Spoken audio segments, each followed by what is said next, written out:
four-time Emmy Award-winning producer, Frank Pace, and retired New York City firefighter, 9/11 first responder, and Vietnam vet, Billy O'Connor. Brought to you by We Can Coffee Company, manufacturer of freshly roasted premium coffee blends delivered directly to your door. This week's guest, former New England Patriots general manager, Upton Bell. My brother Frankie, how are you today? Good, how are you? And he better gotta be jealous of me. You look great. How you doing? What's that in your hand? It's my coffee, brother. This is the We got a new sponsor? We do have a new sponsor, We Can Coffee Company. We Can Coffee. It's good stuff, too. Yeah, man. great Good stuff. Great. Man. Happy to have our guest today is Upton Bell. Wow.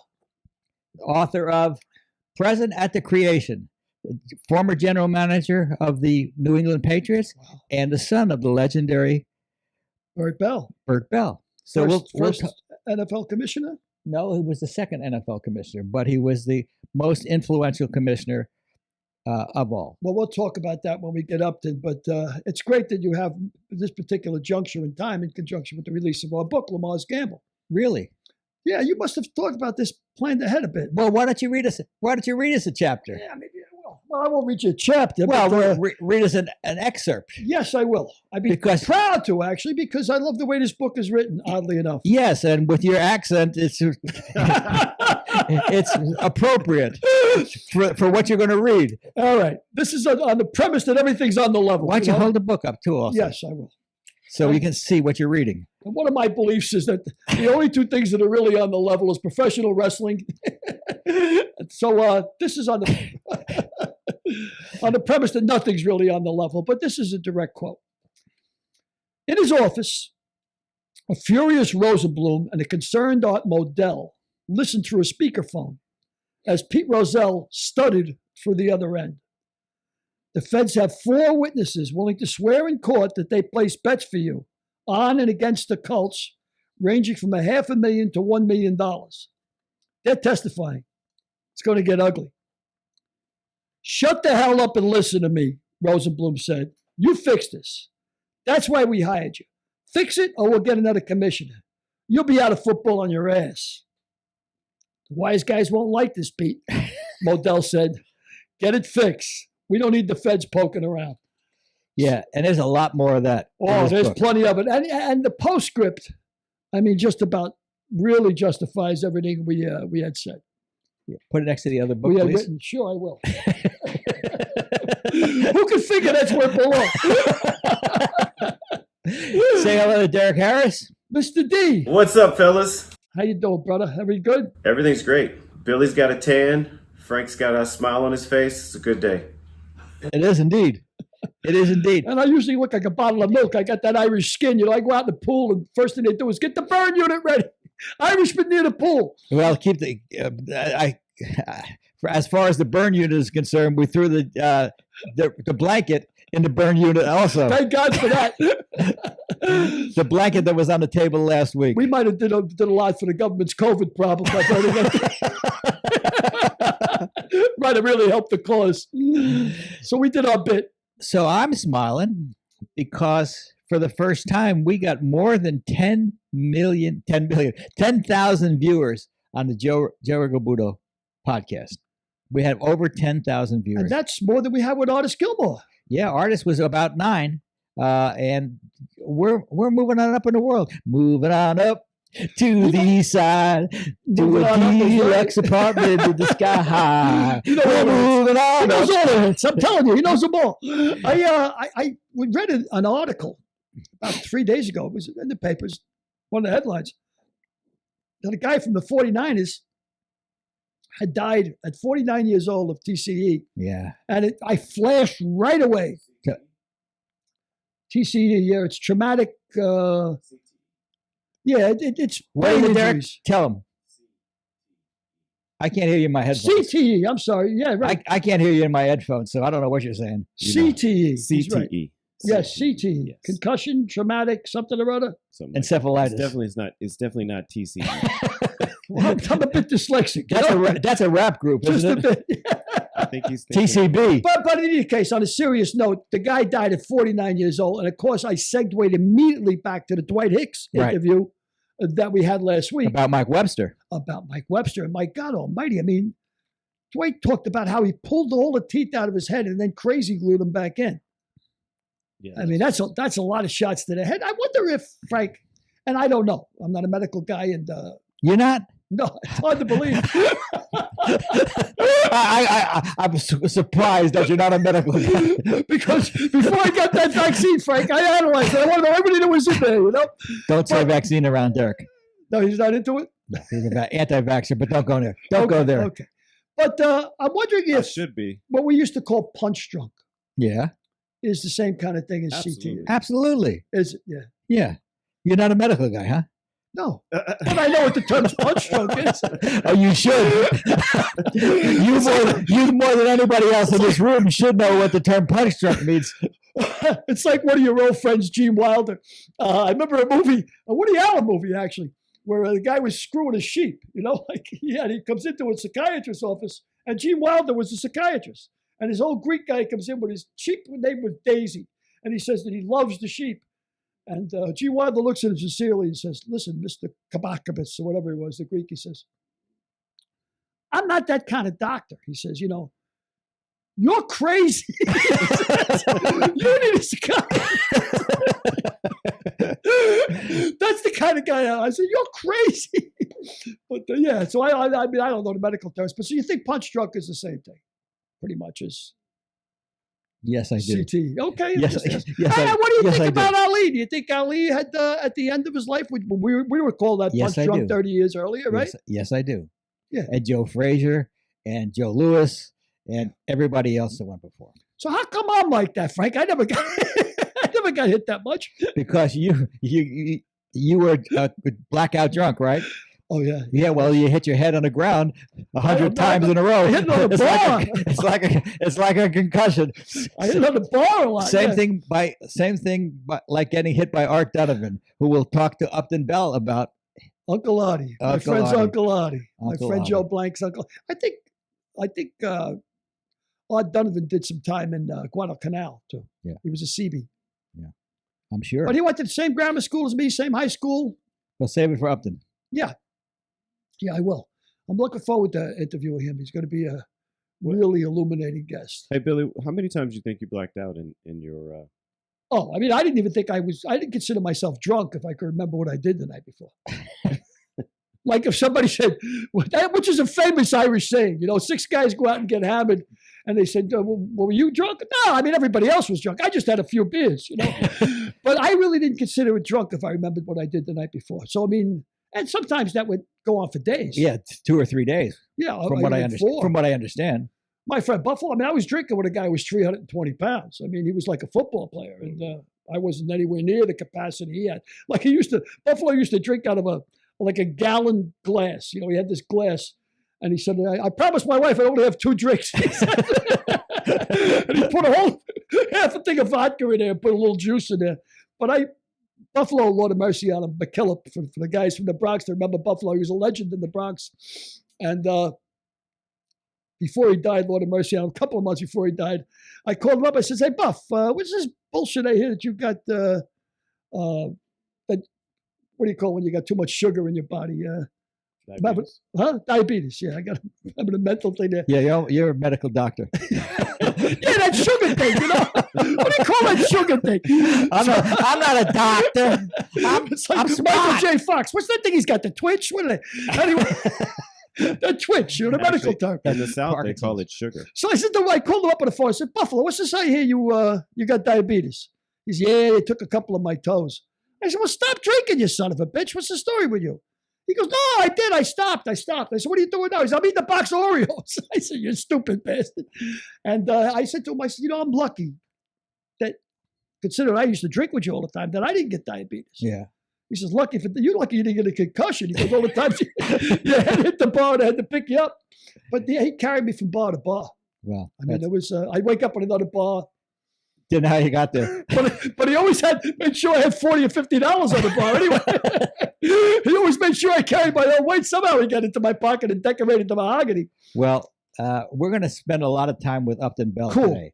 So, yeah, I'm really looking forward to Upton. But before we bring on Upton Bell, let me tell you about our new sponsor, Weekend Coffee. We're very enthused about this new sponsor, not only because the way they make great freshly roasted premium blends of coffee, which, by the way, they deliver straight to your door. Their beans are carefully roasted in small batches to give coffee a rich, smooth, and fresh taste. They also have a variety of options to choose from. So to learn more, pick up some Weekend Coffee. Weekend Coffee. What do you tell us about their promotion they got going with the military and first responders? Oh, Frank, as a veteran and former, New York City firefighter myself, first responder, it's cool to have a partner like Weekend Coffee. They recognize the importance of our military and the first responders who served our nation. And Weekend Coffee donates a free bag of coffee to a first responder or military family for every 10 bags of coffee they sell. So that's really, really cool. And there's nothing better than having a good cup of coffee and giving it back, giving something back to the people that took good care of us. So if you're interested in Weekend Coffee, and you should be, log into weekendcoffeecompany.com and be sure to check out their Wall of Honor section. Great. Which is really good for us. Great. Here's to Weekend Coffee. Okay. So now to bring on Upton Bell. And I want to bring on Upton Bell by reading a little blurb off the back of his book, Present at the Creation, by Bob Ryan. Upton Bell did not grow up like you and me. Your father was not the NFL commissioner who created the draft model now followed by all professional sports. Your mother was not a Broadway star. His parents were each of those things. You are not a 33-year-old general manager of a pro football team or a radio and TV host. I can say with certainty you have not met the people he's met or had the experiences we had. And no offense, I doubt you are as funny or insightful as Upton Bell on a variety of topics. With that, let's find out how funny and insightful he is. We can bring on Upton Bell. Present at the Creation. All right, guys, we got Upton on. Hey, there he is. How are you, my friend? I'm great. Meet Billy O'Connor. Pleasure to meet you, Mr. Bell. A real pleasure. Upton. Derek Harris. Hello. Call me Upton. Upton. Nobody calls me Mister. Well, it's indeed a great pleasure to have you. We got all sorts of things we want to discuss with you, but let's get right into it. Tell us about Carroll Rosenblum. Well, I will say this, and you guys know, being in Hollywood, there's so many different characters, but he is probably one of the most interesting people I've ever met. You like him, you can be afraid of him. He is brilliant. He has so many components to him. It's hard to pin anyone down. And it's interesting because as we go through today in talking about him, one of the things that I would have to say from the very beginning, and Frank, and you guys know, Billy, that in Hollywood, you have to be nice to some people maybe you don't want to be nice to. But in the case of Rosenblum, all the things that I would say about him, whether it was the gambling, whether it was all the things that he was involved in, he was the first and only one who gave me a job when my father dropped dead. And your father was Bert Bell, the commissioner of the NFL. Yeah, and the interesting thing is that he had talked to Rosenblum a couple of times, although I didn't know until after he had dropped dead that he had made a secret deal with the Philadelphia National Bank to buy back his old team, the Eagles, because he knew he was sick. We didn't know how sick he was. Your dad was sick. But, yeah, he was sick, but you never know. People in those days, they hid everything. But basically, he used to say to Rosenblum, he said, I want a piece of that team for my kids someday. And the reason he asked it is, and this is, again, you guys are out there in make-believe land. In the 20s, before Bert Bell became a coach, Carroll Rosenblum actually was one of the leading backs in the Ivy League. He was a tremendous football player. Wow. And Carroll he was going to Carroll Rosenblum. Because I know your dad. Yes. Your dad was also at the University of Pennsylvania. Well, my father had a firm the first pass in Rose Bowl history in 1970, and also was one of the leading quarterbacks in America. And also, I have in a permanent exhibition out at UMass. He was the drop kicking champion. I have his trophy from 1970. Wow, drop kicks. Drop We're kick. talking Jim Thorpe days here. Bring it back, boys. So basically, Rosenblum was unhappy with the coach he had Penn. Now, the coach was, of all people, John Heisman of the Heisman Trophy. And Incredible. basically, Rosenblum said, I'm leaving. Myself and Marty Brill are going to go to Notre Dame. And my father stopped him. He said, listen, you got the rest of your life. This is where your family is from Baltimore, West Virginia. This is where you belong. Don't leave. So he talked Rosenblum out of it. And then when it came time to bring a team back to Baltimore in 1953, he had to practically beg Rosenblum to do it. Of course, it was the greatest deal Rosenblum ever made. And basically, so they were friends. And actually, in Ocean City or Atlantic City, our home wasn't far from Rosenblum. So recording in progress. So we were over there, and he was a lot of times.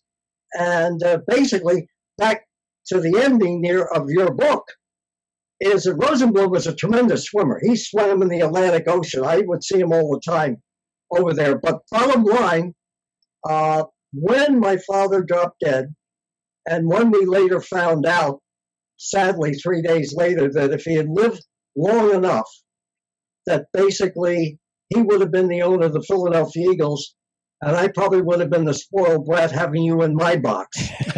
So, for our audience, just to elaborate a bit, Carl Rosenblum was the owner of the Baltimore Colts and later became the owner of the Los Angeles Rams, and as Upton said, a very complex character. He was. By the way, guys, just quickly, it says this meeting is being recorded, but it's blocking part of the thing there. Is that anything? No, we're clear on our end. Do I have to hit continue or clear it? Or You're coming through loud and clear, Upton. okay, all right, that's fine. So They want to hit continue. basically, Why don't you hit continue? all right, hold on. Hit continue, Joanne. Okay. So what happened was that summer, 1960, and the Colts were coming off back-to-back world championships. And by the way, I was at the sudden death game in New York, which again, you guys bring up in the book. But Rosenblum called me over one day, and he said, Upton, come on in and sit down. And this is where I saw kind of the gambling. And he was playing a game with this guy that had a lot of money, and it was called Shut the Box. I don't know whether you guys ever heard of it. I talk about it a little bit in my book. And basically he said, Upton, I'm playing for you. And this Shut the Box, you roll the dice and all this other kind of complex stuff. And before I know it, he had beaten the colonel, his rich buddy, out of like $400 or $500 cash. He turned to me and he said, here, kid, take this. And this is in the 50s, right, Upton? This one, $500 was $500. We're talking the 50s here? Well, we're talking about 1960. Wow. Now today it won't buy you a hamburger. But while we were there on the screen, to show you that Rosenblum was really a kingmaker, on the screen is the Democratic National Convention, and it shows Senator Kennedy, who finally won the nomination, and then went on and had his speech at the Coliseum on the next day. But Rosenblum, who a lot of people didn't know, was very, very close to the Kennedys. He and Joe Kennedy were partners in a lot of things, including Georgia Rosenblum Frontiere. So basically, he's pointing out in the audience, and you see a young Ted Kennedy, and he said to me, Upton, JFK is going to be president, I think. He said, but the best politician and the greatest politician in the future will be Ted Kennedy. But probably the worst swimmer.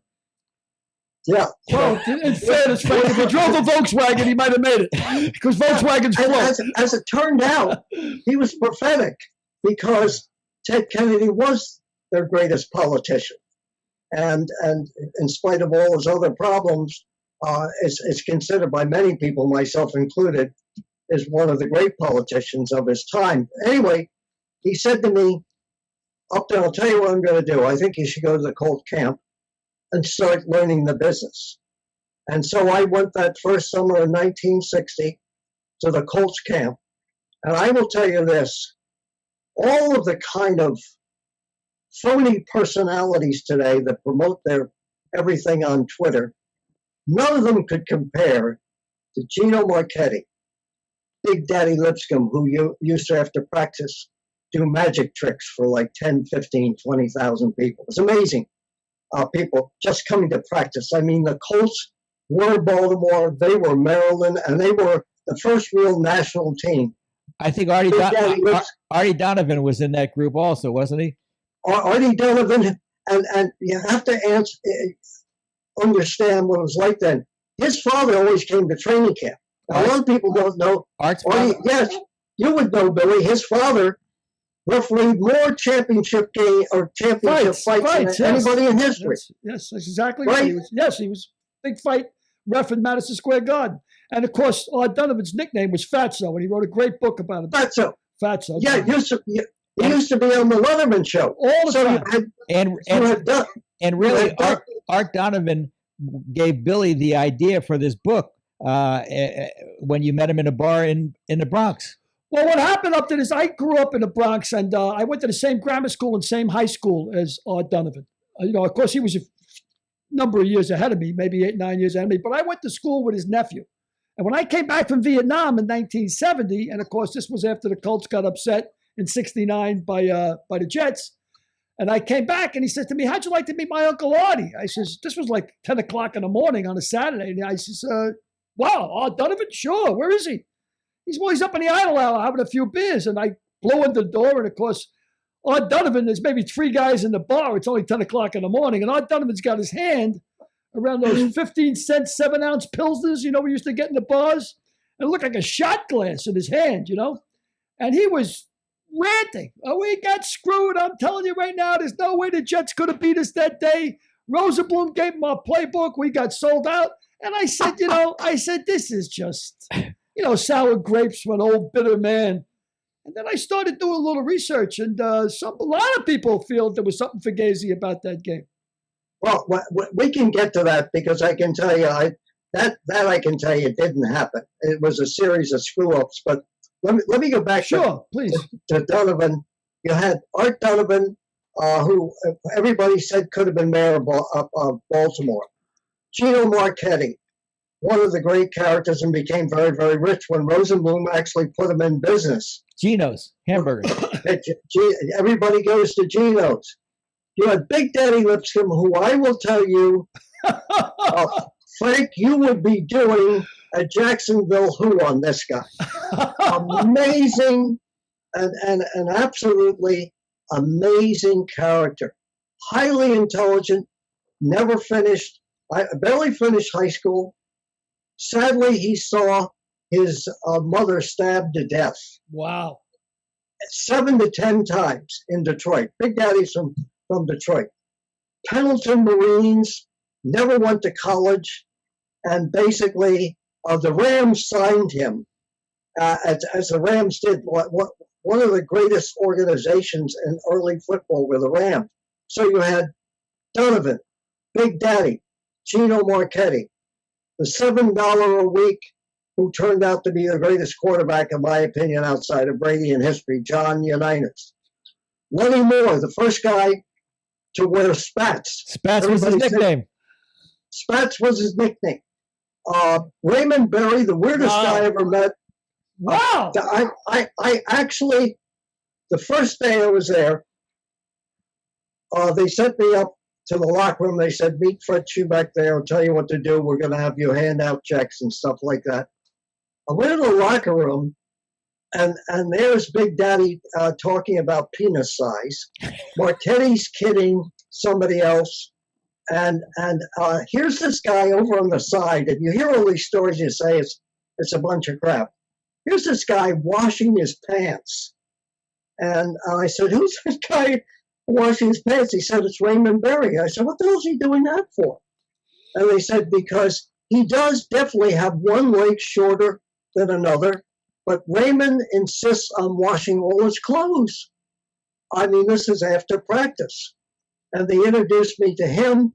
Then you had Alan the Horse Amici, who was one of the greats. Now, here's the interesting thing about, now think about it then, not today when everybody's a phony.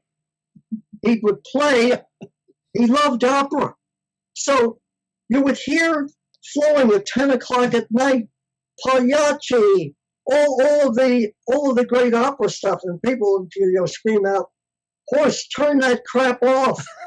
and he would sing out, "Oh, whatever." And I'm saying, I am in the middle. This is one of the greatest teams, by the way. Without it. Hey, can I ask you a question? Didn't the hero of our book, Lamar's Gamble, Lamar Hunt, didn't he play with Raymond Berry in college at TCU, was it?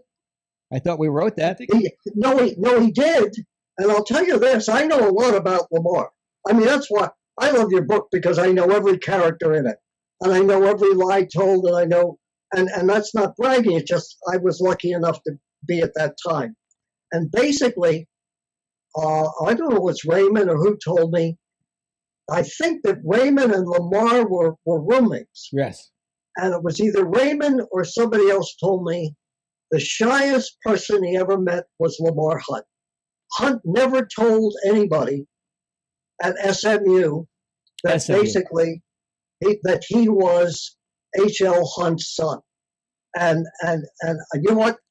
To me, he was that way almost through the rest of his life. And very shy person. And H.L. Hunt was the richest man in the world.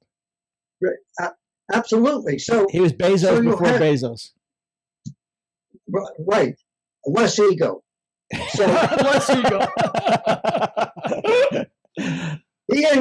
Lamar Hunt ain't going on any plane ride, as I call it, for 8 minutes and declaring he's emperor of the universe. So, when you see all these people, and the most unassuming person that I've ever met in football was John Unitas. Really? He was. I wrote my book. I was asked to pick between Brady and Unitas. I said 2 different eras, but you look at the man that invented the 2-minute offense, that put the NFL on the map with the greatest game ever played. Ice water in his veins. That everything about him, the checkoff, all the things that you see today. That was Unitas. When we would go on the road, and you guys are out in L.A., I remember we're taking a flight to L.A., and we get off the plane, and the Colts were the first, forget the Cowboys, America's faux team, and you look at the Colts of 58, 59, and going into 60. We get off the plane, and we're there, and everybody knew Unitas. They knew the Colts because of the sudden death game, and Clark Gable, who happened to be there. Now, for people today that think who is it? Matt Damon's the greatest or something. Clark Gable the king. That's what they all. That's all you have to say about him. The king. He was the king. Gable walks all the way across and says to Unitas, "You're the first guy I ever asked for your autograph." Wow. And I mean, the players saw that. And it was just amazing. I mean, it was a Hollywood moment. Frank, I wish you met all these characters. You could add them onto your Jacksonville routine. I know Billy O'Connor. That's a pretty good character. Upton, I got to ask you real quickly. So Unitas was a walk-on. Is that correct? From Pittsburgh? Is that where he was from? $7. Here's what happened. Somebody asked me the great what-ifs of history in the NFL. And I picked 3. One of them happened to be Pete Rozelle, which people forget, and probably could have gotten him fired if my father hadn't dropped dead. But But Pete Rozelle traded 9 players for Ollie Matson, who was near the end of his career with the Rams. That was one of them. The other one was, and I used to talk to Mr. Rooney. I still call him that, even though he's been dead for a long time. I always called him Mr. Rooney, even though he's my father's partner. If Art Rooney had stepped in, John Unitas would have been the leader of the Steelers, but they cut him. And he ended up playing for $7 a week with the Bloomfield Rams. And I remember one of the sons said later on, it might have been Danny, and said, you know what, we go see him play, and I'd say, I know we made a real mistake. But the only way, and again, I'm repeating how I feel about Hollywood show business, you got to be lucky. You got to be in the right place at the right time. This guy calls Don Kellett, the general manager of the Colts. And he said, I know you're looking for a quarterback. George Shaw has been hurt. In those days, he didn't have 50,000 backups for every quarterback. And he said, there's a guy playing here you might take a chance on. He was cut by the Steelers. He played at Louisville, and he was a pretty damn good quarterback. Luckily, Weave Eubank remembered him from Louisville because he knew Frank Camp, who was the coach there. And we took a chance. $7. I think we got him there, paid for his flight there, and he goes on to be, in my opinion, one of the 2 greatest quarterbacks that ever lived. But here is the thing that you learned about Unitas. He never forgot that he was the $7 a week quarterback with the Bloomfield Rams. At the height of his popularity, when everybody in America knew him, you would swear to yourself, that's the same kid that played for the Bloomfield Rams. It was just something. And I was asked about Unitas to compare him to Brady. And I said there are similarities. Brady went to Michigan, but he was, as we know, drafted so late and had a chip on his shoulder, still does today.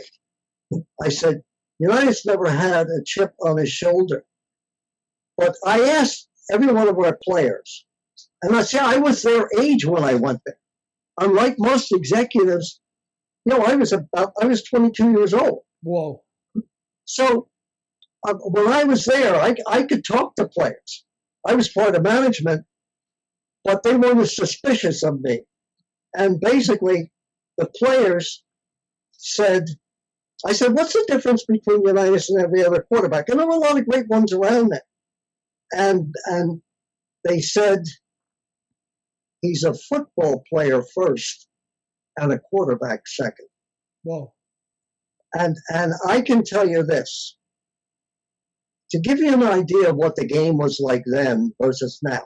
Players bigger, quicker, faster, stronger, football smart, 55,000 assistant coaches, things in their ears. I mean, most of them don't call a play in their life, but they have all of that great ability.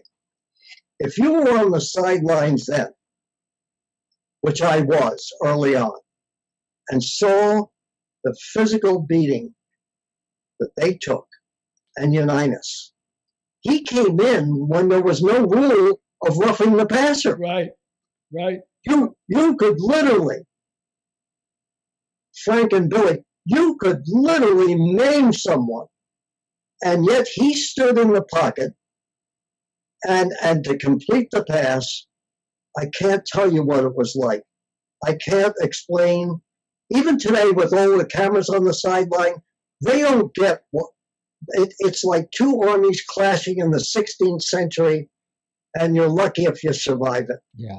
And I used to even, and I'm used to it. I was around football. I was around my father. I know the beatings you took. In fact, my father, all the way through to the end of his life, never had any teeth. They were all knocked out at 10. Wow. No teeth. And to see this, and Unitas would get up, and there's a famous play that I talk about in my book, where Unitas, it was the Bears, when they had those great teams, and you had Doug Atkins, 6'9", an absolute hitman. And when they would come in, because he knew how tough Unitas was. They knew him. They hit him in the ribs. They hit him in the head. Everything but kicking. And basically, he was bleeding badly. And he was lying on the ground. And the official came over, which is rare, and said, I'll give you the extra time, whatever you need, John. Now, I hope this isn't a family program. No. But if No, it is, please anyway. feel free. My co-host is Billy O'Connor. It's not We're a big on the family First show. Amendment here, Upton. Very big on the First Amendment. Unitas said, fuck you. He said, I'm getting up. He got up. Next play, threw a 60-yard touchdown pass. We beat the Bears and walk off the field. So let me ask you about the 58 greatest game ever played. Allegedly, Rosenblum had a bet on that game. And they got the sudden death overtime, and the Colts got down to the 8-yard line. Most teams would have kicked a field goal because they would have won the game. Unitas went for it, and they got down to the 2-yard line. And again, they denied the field goal, and they gave it to The horse. the horse. Lenny Moore. No. Yeah, they gave it to Michi and Moore through Yeah. which was a key block. Yes. Yes. Lenny Moore did. And the Colts won by 7. 6. 6, because they didn't kick the extra point at Right. that time. And do you think what do you think the spread had to do with it and Rosenblum's alleged bet on the game? I don't think any. An understanding, I'm cynical enough to know what happened, later on during Rosenblum's years with the Colts. A couple of reasons why. Number one, they loved Steve Myler. They used to call him Mumbles. Steve, get in there. Mumbles, get the hell in there. Unitas knew everybody. And they were even nervous when he drove them down to the 20-yard line, I think 17, 20-yard line, and sent them in to kick the tying field goal. And they were all nervous he was going to miss it. They never were really sure what Mumbles might do. So in that case, Unitas, who was really smart, he really knew people. He knew players. He was like a coach. And the fear was that, first of all, you got to understand, Unitas was the first and the most unorthodox player I've ever been around. He would never do, there was a game plan. Reed Eubank let him run that game plan, unlike today where they tell you everything.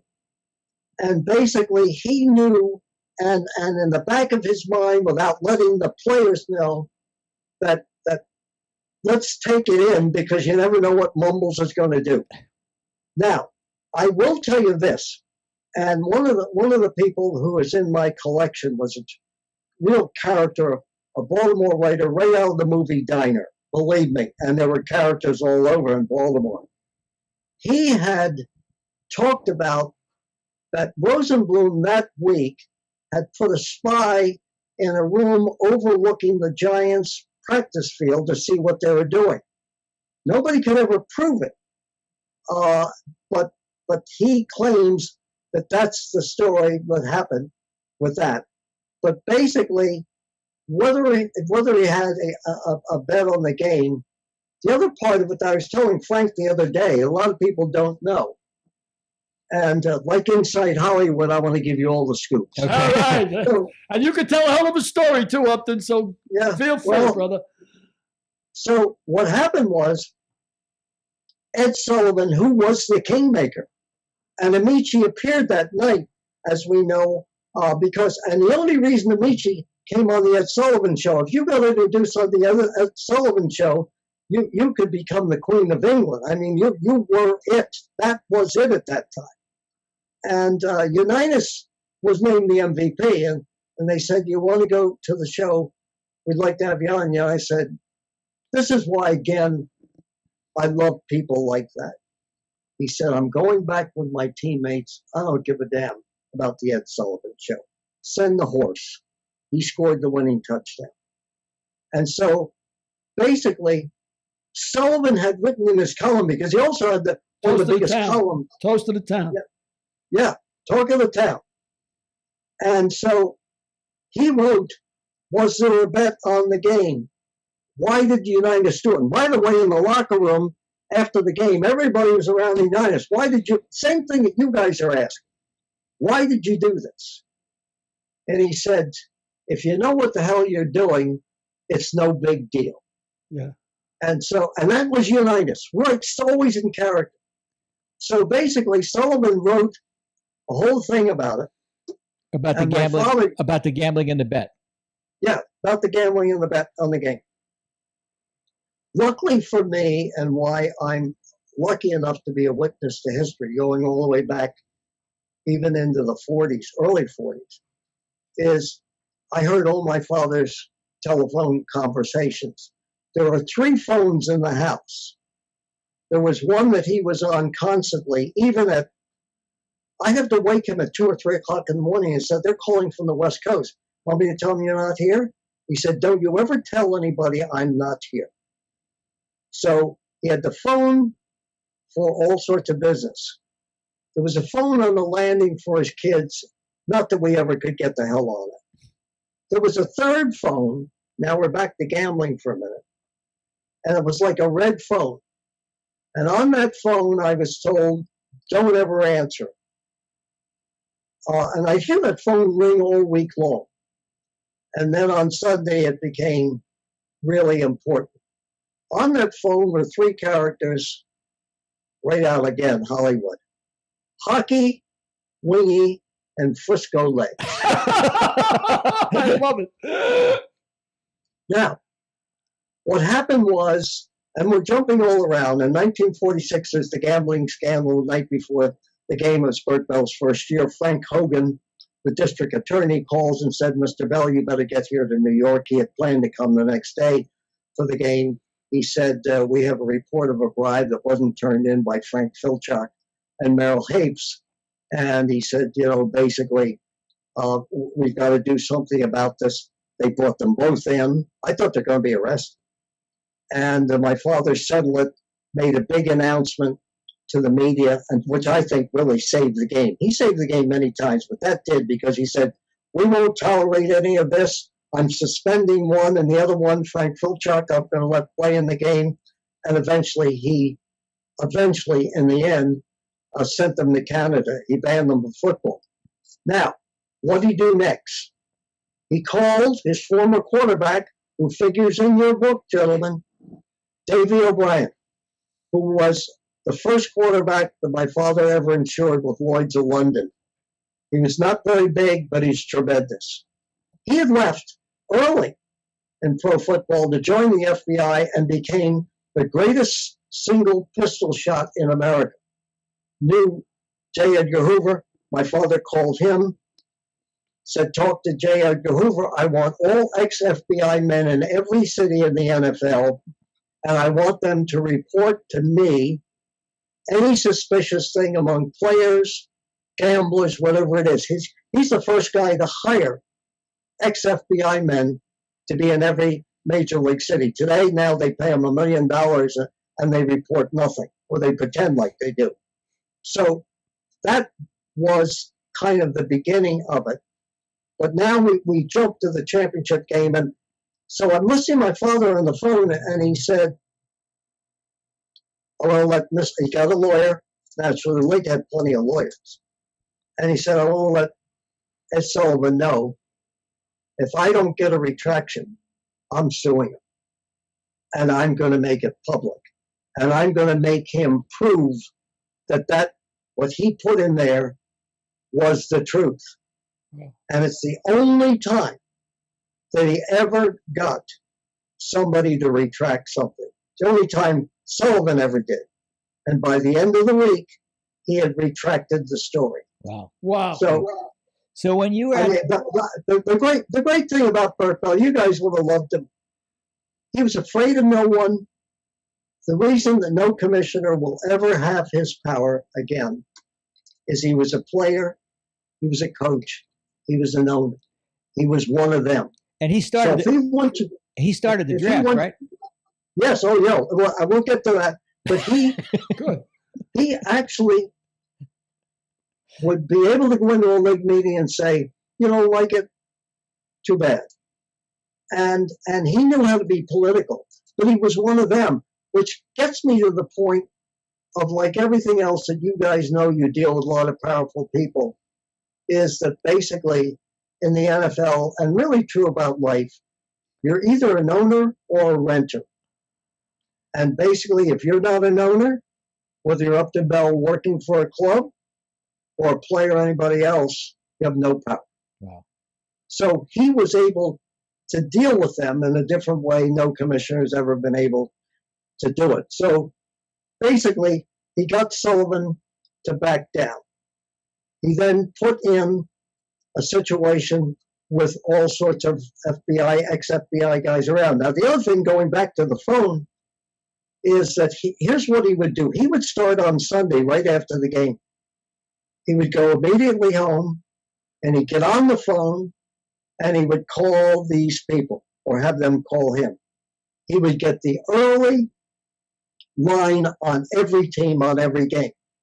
And then every day that week, leading right up to game time.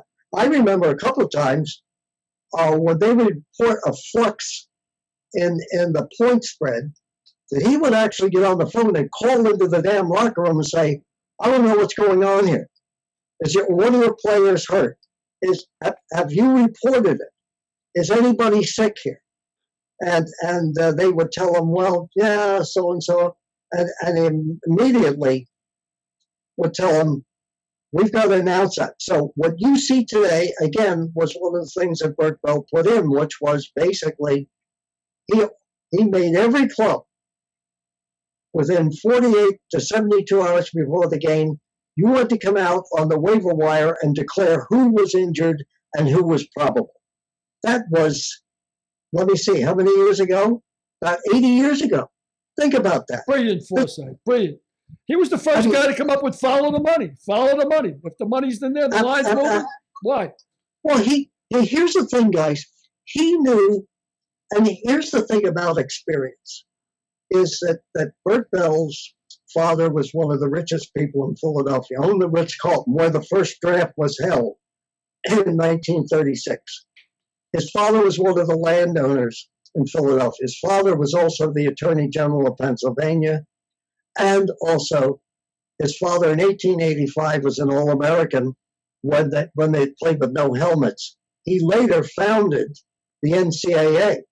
He negotiated with Teddy Roosevelt when Roosevelt was going to cut out college football, and he was part of that of the Walter Camp Committee that actually went in and negotiated with Teddy Roosevelt.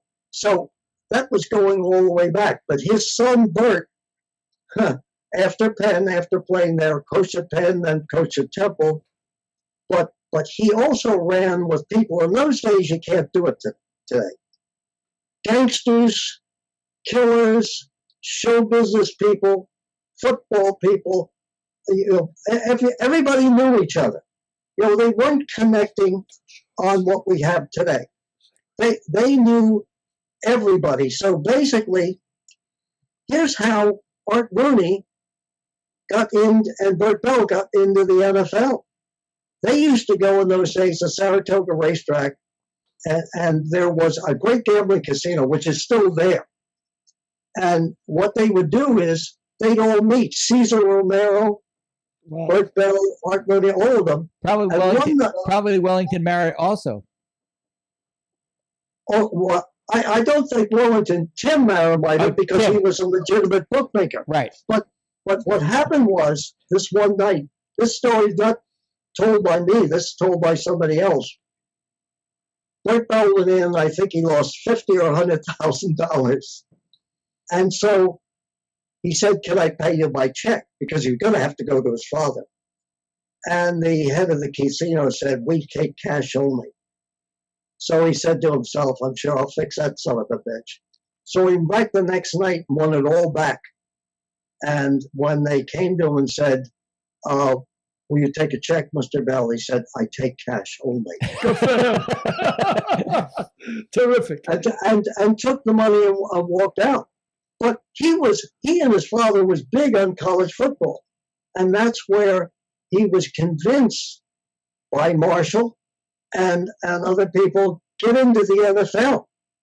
And basically, he thought about it in 1920, but decided to back off because of the Black Sox scandal. So eventually, that's how they met. Now, Peyton Manning, which I didn't know about till somebody called me, did a special on ESPN this past year with a guy from Philadelphia who does the stock reports. I think it's on not MSNBC, but CNBC. It's that wild guy. I don't remember his name.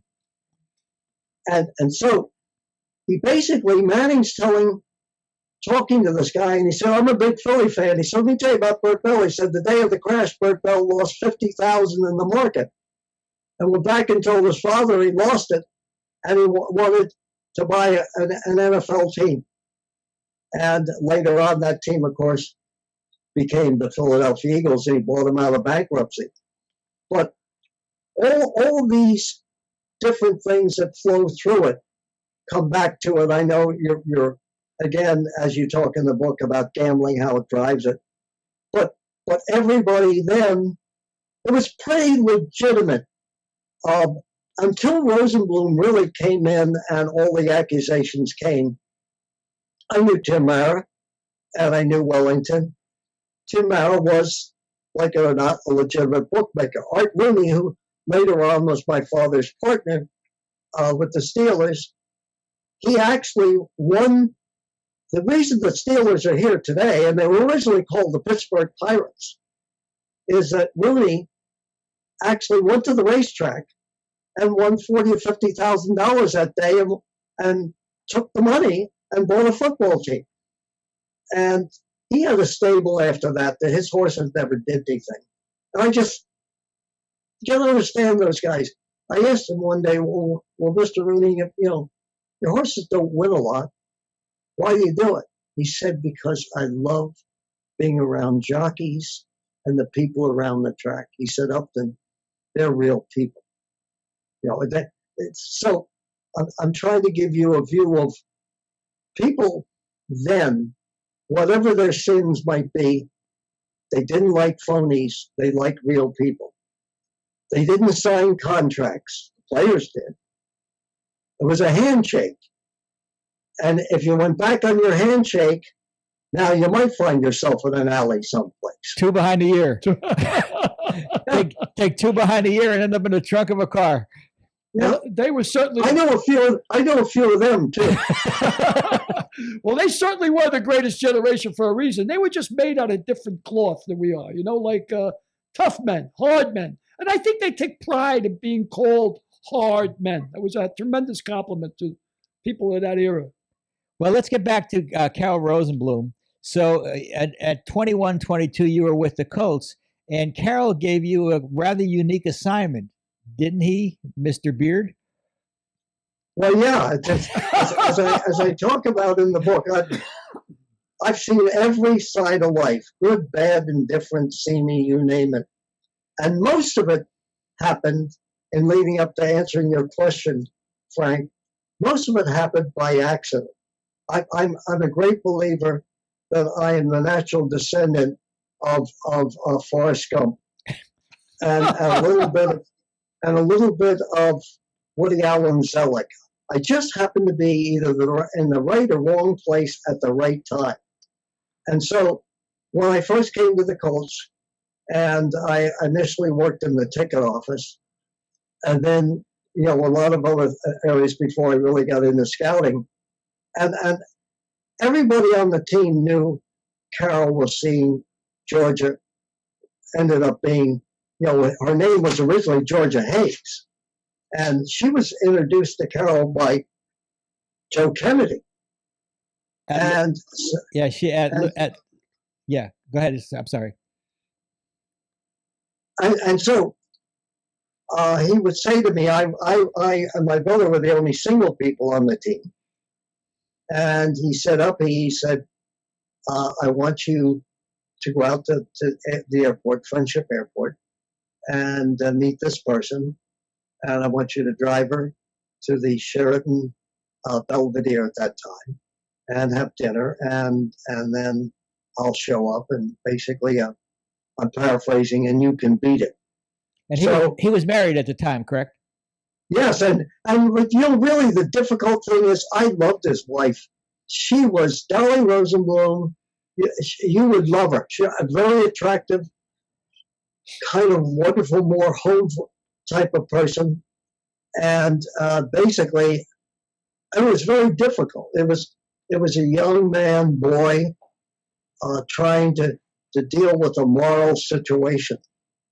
And on one hand, if I'd said no, what's going to happen? It's going to say, kid, see you later. If I say yes, I've made the deal with the devil. And so I said, yes, I will do it.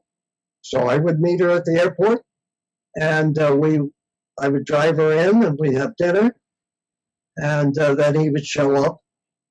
And everybody knew, the guy that ran the hotel, everybody was in on the deal. It's Baltimore. It's a different life. What was she like, Upton? Was she charismatic? Was she, besides beautiful, was she interesting? Was she affable? What do you feel about George? You know what?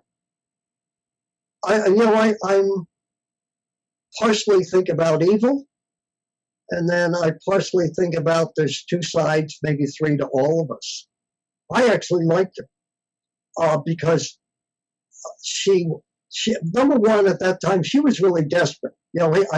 Carol promised her everything. He's going to leave his wife, all of these other things. And I know she used to call a friend of mine and say, you know what, he should hurt me again. It's just never going to happen. But she was smart. She was bright. She was a very good looking woman. And, that part I really liked. Could you use the word? And after the game, see, and it was great. I worked in the ticket office. I once said, why do I ever want to get promoted? This is the greatest life I know.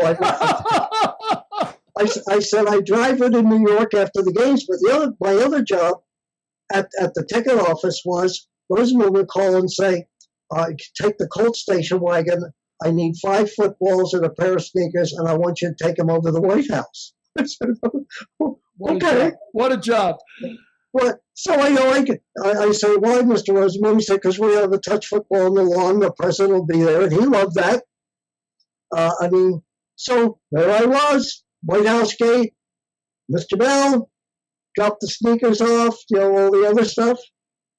Go to dinner that night, whatever it was, come back. I said, life couldn't be this good. So Forrest Gump again. I want to. Yeah, we'll go again. And after the games, I would drive Georgia to New York. And it's interesting. She wasn't a great singer, but that's how she started out as a singer. And Chorus girl, I believe.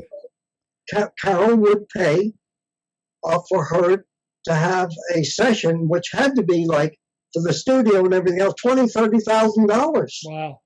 And I would do it, and then I'd say goodbye and drive back to Baltimore again. But it gave me an insight into her, and only as we went through things and got to the very end, there was another part. But I'm always looking at people and how they survive and what happens. But she was around. I will never forget this. In the year that we lost to the Jets, we won the NFL championship in Cleveland, beat them 34-0. But before the game, she had walked out on the field. The divorce was through by then, and she walked out with Carol, and she always knew what to say. And she said to me, Upton, Carol and I were talking, and she said, your father would be so proud of you today, because it was my drafts. I was the young kind of personnel director who drafted all these players, and a lot of them were part of this championship game. And she knew what to say, because certainly, don't you feel good if somebody says, your father's looking down on you today? how many actors or actresses do you have to massage in Hollywood? Oh, you're the greatest, and you know they're not. So, but you did it. You actually put together that draft, and that was one hell of a I did. game. But they lose one game in 2 years. I mean, yeah. No, the Super Bowl team finally that we won in '70. 17 of my players I drafted were on that team, and so it was an interesting thing. And even going back on Rosenblum and all the things about him that I did or didn't like, I go back to two things. One, he's the only person, because Eagles were being sold. They didn't go to Bert Bell because he had dropped dead. New group was coming in, and there's one thing I'm very realistic about. When somebody is gone that's powerful, you better get going, babe, because nobody's going to take care of you. Yep. And he did. The second thing was, at the age of 25, I had been working in the scouting department. I'd left the ticket department. And basically, Shula came in, and the personnel director I was working for, Keith Molesworth, who was actually the first coach of the Colts, had dropped dead. Here we go again. And so I was in Dallas. I drove all the way back. And I remember saying, I better go in and talk to Shula, who was really running everything and could be very tough. And I knew that he had a guy by the name of Bob Nussbaumer in Detroit, who he respected a lot, was their personnel guy, had played at the Redskins, pretty good player. And I said, there's no way I'm going to get this job. And I'm going to go in and I'm going to say to him, which I did. I said, I know you have friends out there, and I know you're looking at somebody, but I'm going to tell you this. I'm going to get this job. I'm going to show you that I can do this, and I'm going to make it difficult so you don't pick somebody else. I think he was kind of taken back by it. And then the other thing I did is I wrote a letter to Rosenblum and reminded him, you were one of 7 children. You were the youngest, yet you're the one that your father chose to run Blue Ridge Manufacturing. He gave you the money and the authority. You were just a young guy. I said, I'm a young guy like you. I said, you need to take a chance on me. I guarantee you'll never be sorry. Figure I never hear back from him. 3 weeks later, Shula called me in and said, I've chosen you. Gamble. Yep. Yeah. Take a chance in life. Yep. Don't be afraid to say things and challenge people. And that's how I don't think I would have ever gotten the job. Nobody had, most of the personnel directors and the scouts were, 50, 60 years old. You didn't get a job until you were near death. And so here's somebody that's, eventually 26 years old, 27, that took over with one of the major teams in football. That's remarkable. Shula also said about your dad that he saved the game with the parody, that it was your dad that saved the game by making parody. Well, the title of his book is On Any Given Sunday. Bert Bell invented that term. There's 2 things that he did. And Arthur Daly, the famous writer, Hall of Fame writer for the New York Times, wrote, if Bert Bell did nothing else, his monument is the Pro Football Draft. And basically he saw, and I have to tell you, I've been around a lot of smart, intelligent people. Nobody like him. He saw the future. He saw television. He saw that, and he went to the owners and he said, I have the worst team in the league. He said, but we're only as strong as our weakest link. And if we, let me propose something, a draft. And he said, with the weakest teams going first and down the line. He said, now I know George Hallis, you, Curly Lambeau, you, the Bears, the Green Bay Packers, and the New York Giants dominated football. And he said, we won't have any league to play in. And Frank, you know a little bit about not being in a league where we no longer play in it. But basically, from the time of 1920 to the time of 1935, 30 teams went out of business in the NFL. Yep. Yeah. Everybody thinks, these are the original teams, everything happened. It's BS. They didn't. They went out of business, and Bert Bell saw that. And he finally convinced Hallis, who was the power, for the first pro football draft. Held, because nobody had any money, held at his father's hotel in Philadelphia on Broad Street. And in 1936, blackboard going in, cocktails for everybody. Nobody had a scouting manual. All they had were newspapers and calling out to coaches. No computers, no tests, no nothing. The first draft, which I think went 14 rounds, without any of the crap that you have today, produced 3 Hall of Fame players, and the fourth one was Bear Bryant. Wow. Who turned it down. The first player, taken Jay Berlinger, the minute he heard Bert Bell drafted him, he quit. And he sent him, he traded him to Hallis because he's from Chicago. He's the Heisman Trophy winner, and Hallis never was able to sign him. That first draft, nobody came. 2 weeks later, they finally announced it. The press could care less. Today, they're selling it for $1 million, and it's the second biggest TV thing to the Super Bowl. Wow. That's great. Amazing, right? Bert Bell's dream did that. The other thing is that, you think about Bobby Fischer, you think about the great chess masters. And Bert Bell used the game of chess to make up the schedule. And I remember, he really did work 24 hours a day. That's why he was dead young. He made the schedule up on your kitchen table, didn't he? On the kitchen table. And the way it was, finally he took it to a drawing room and closed himself off from all of us. And on that was these pieces, like a chess game. And he would actually have the teams going down and then the dates going across. And in those days, because you had to share with stadiums, he had to also figure in the third aspect was most of them were baseball stadiums, so you couldn't go in to play this and right. that.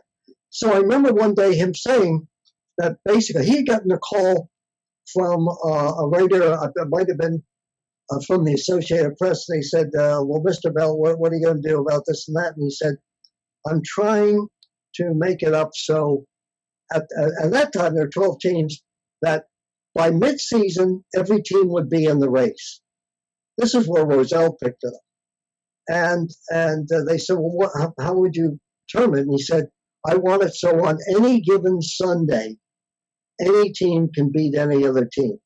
I hear that still today. Yep. And That coin again, yep. If I'd been smart enough, I would have had that whole thing and sold it to the highest bidder. Now everybody uses it. And basically, that's how he explained it. But you would watch him. He would work all day at the office. He'd come home, take off his suit, put on a gray sweatshirt, go into this room before dinner, and just play with these things. I watch it, and I remember I once interviewed Bobby Fischer, and I was saying, what the hell's the difference? I was watching what he did and how he moved them around, and then he'd see, oh, I've got a problem here. The game's being played, baseball is still there. I've got to move it there. But how can I also get it where everybody by mid-season is still in the race? I want the weak to be right where the strong are. Brilliant. That kind of foresight, really.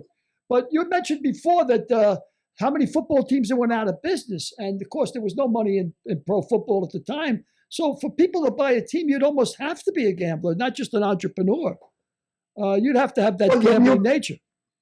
You had to have enough money, and in his case, and again, which will now go to Frank and myself in the World Football League, is that basically when he put up his money, he actually got it from my mother, who was a Ziegfeld Folly star, was engaged at that time to Bernard Baruch's son, Whoa. the richest man in America. And she was Catholic, he was Jewish, and finally she met my father at a party for Charles Lindbergh. She knew Lindbergh in those days, they knew each other.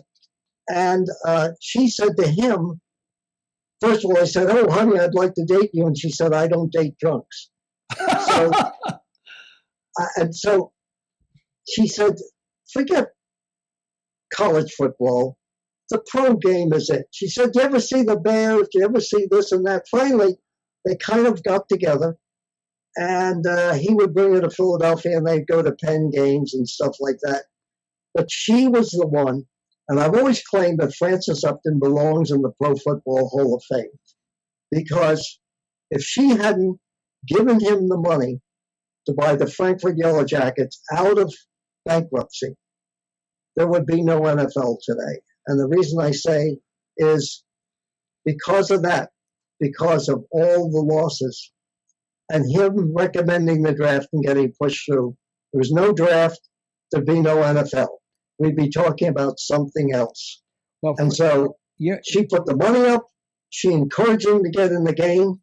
She did, and I asked her one time, I said, "Why would you be foolish enough to give up all that money as one of the most powerful people in America? You were picked as one of the most beautiful women in America. Why would you take Bert Bell, who owed everybody?" We've actually found love letters, and I never pictured my father ever writing a love letter. The only thing I picture him doing is writing a check. And so we found lover letters to her basically saying, "I have no money and my father isn't going to give me any more money." I asked my mother, I said, "Why would you ever do it?" And this is an interesting answer. She said, "I had a feeling about your father," and she wasn't talking about a sexual feeling or something. She said, "I just had a feeling about your father.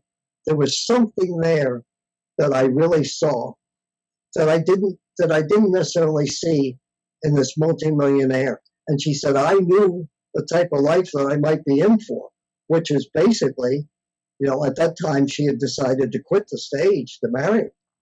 She said, I was taking a chance, but she said, "I had that feeling." And I'm saying to myself, one of the great gambles in history. And actually a great gamble, the league picking Bert Bell. Yes. But before your mom took that gamble, she made your father make her a promise, correct? She did. He called her, again, I see the movie here. He's in Atlantic City with all his buddies, drinking, gambling buddies, and everything else like that. And there's a place called the Knife and Fork, which is still there. And he calls and he said, "Frances, I'm in love. All my friends are here. I want you to know that I want to marry you."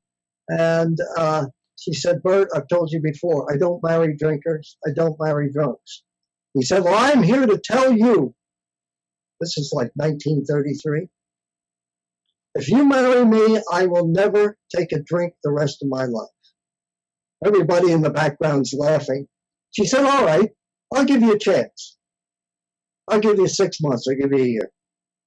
From that day on, he never took a drink the rest of his life. Nothing. Cold turkey.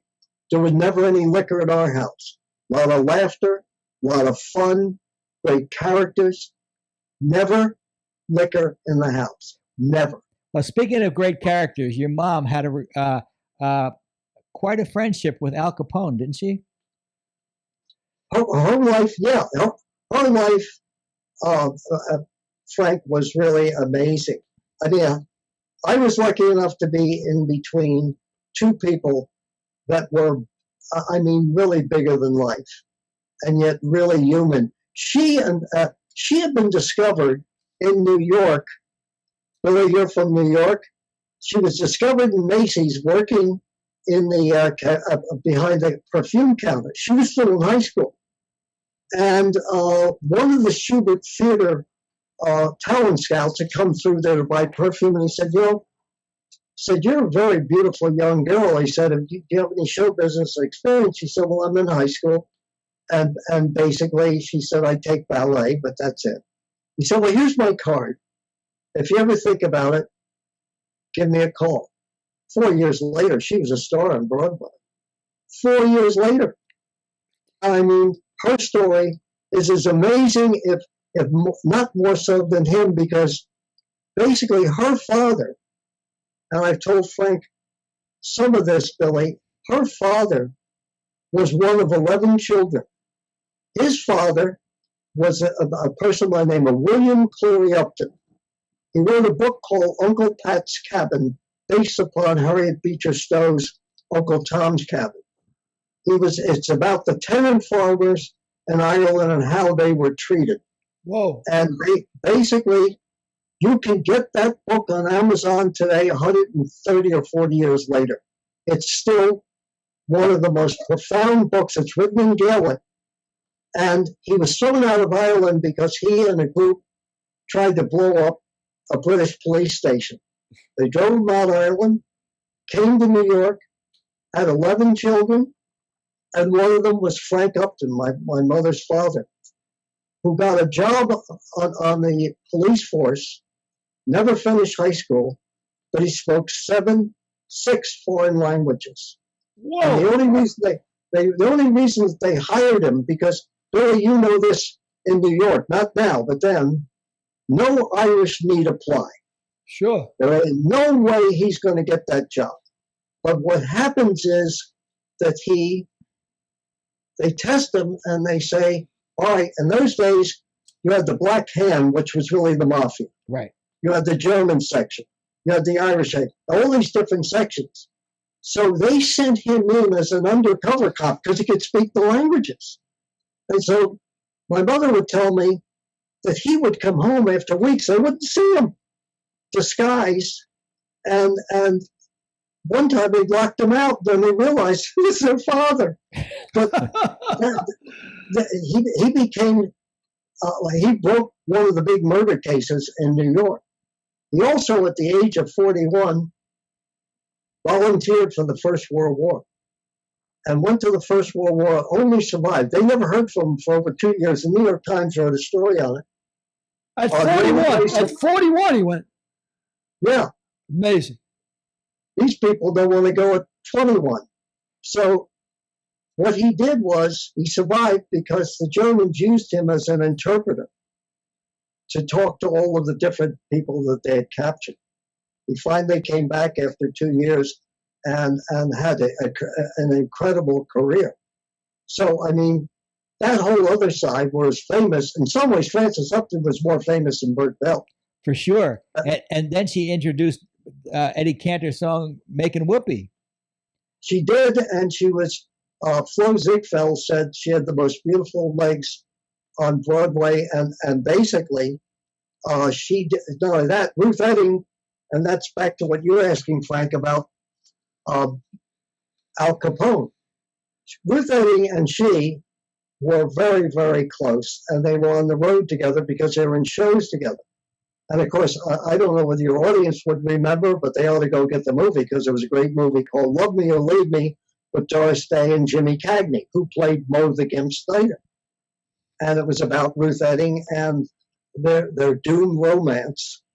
And basically, my mother and Ruth Etting on the road together, Moe the Gimp Snyder, they both lived when they were on the road with pistols under their pillows because they were concerned Moe would get very jealous and come in and blow people up in the room. So Moe says, I'm going to take you. We're going to meet a good friend of mine, Al Capone. My mother, who was somewhat naive, she was very, mature for somebody that age. She was only, a kid, 23, 24. So they end up going to, and he said, you might meet Machine Gun Ned McGurn. So I said to my mother, what the hell, why'd you go? She said, because you did it in those days. So they went there, and she's kind of sitting across from Capone, and she notices that Capone and all of his cronies are sitting with their backs to the wall, and my mother and Ruth Etting are sitting with their backs to the door. The Wild Bill Hickok syndrome. Yeah, so she says, "Oh, Mr. Capone, why are we all sitting on one side and you're sitting on the other?" And Edding kicks her and says, "Because we're going to get shot first." So why don't we jump ahead to your Yeah. taking over the New England Patriots? Well, that's another movie. I knew. The Rosenblum had said to me, "Look, Upton, they have like 5 or 10 owners. They're going into a new stadium. It might be a good thing for you. You're only 32 years old. How many people get that opportunity to do it? You built everything here." And so basically, against the advice of some other owners that said, "You're stepping into a cauldron." But when you're 32, as you guys know, you think the world is your oyster. Well, the world, the minute I got off the plane, I knew I crossed the river Styx and headed into Dante's Inferno, because I picked up the paper before I went in for my press conference, and it has the BS Patriots moved to Foxborough. And Billy Sullivan, who everybody kind of, looked at as a clown here, but basically, they were kind of making fun of him, but also the Bay State Patriots, because they were changing the name. They had decided stupidly, instead of keeping it as the Boston Patriots, to make it into the Bay State Patriots. And I thought, oh my God, we got to get rid of this name.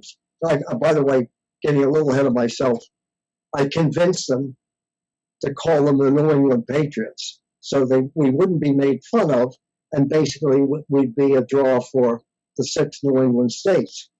But at my first press conference, I'm getting up and talking about I'm looking forward to change it and we'll get younger and everything else. And the first question is, "Mr. Bell, why would somebody from one of the most successful organizations of pro football history come to the worst organization?"